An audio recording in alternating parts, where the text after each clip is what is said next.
Hello guys, yan na yung bunga ng ating sitaw. So, itutur ko kaya sa aming sitawan. Ayan na nga po yung itinanim natin dati na ginamitan ng mahabang tubo. So,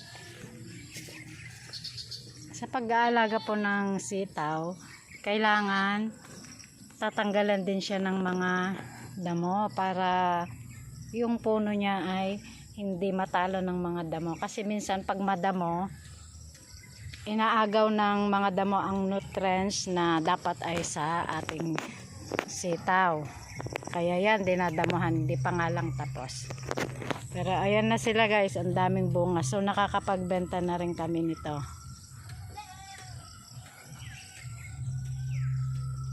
Nakapag-apply na din tayo dito ng abono.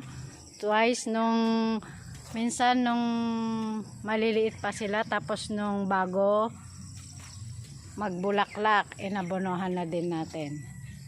Pwede rin nating abonohan, kaya lang kapag marami ng bunga, hindi advisable na lalagyan ng abono kasi baka malanta ang kanyang mga bunga. Ayan guys, oh. Hindi masyadong halata na maraming bunga kasi kakulay ng dahon yung bunga. Ayan guys, so iikutin natin ang ating sitawan. Titingnan natin guys kung gaano kadami ang mga bunga nila. Nag-apply din kami dito ng insecticides, yung pang-spray ng mga insekto kagaya ng mga uod at langgam, pero minsan lang po yun guys, hindi kami laging nag-i-spray nun kasi syempre masama yun sa ating kalusugan. Ayan. Pag may nakita kaming mga uod, manual na lang na tinatanggal siya at sa hapon pinapausukan yung mga dahon nila para mawala yung mga uod at mga langgam. Ayan. Sa pagtatanim ng sitaw, kailangan din ng tiyaga at pag-aalaga. Parang tao din yan, kailangan natin silang alagaan. Kasi kapag itinanim mo lang na hindi mo naman inalagaan, syempre hindi rin yan lalaki ng maayos. So ayan guys,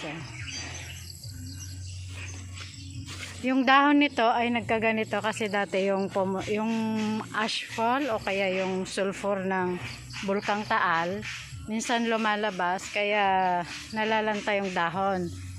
Kala namin dati hindi na mabubuhay ito kasi nalanta, pero tinanggalan namin ng mga lantang dahon, tapos yun inabonohan at nung umulan gumanda naman at kaya ayan, namumunga na siya. Ang ganda na guys, diba? Ang dami.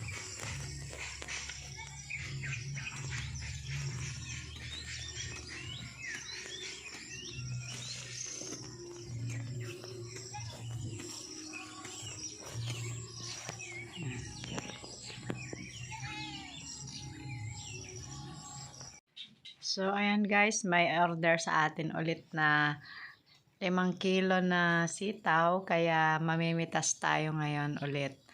So standby ko lang yung camera dito, kaya mamimitas ako.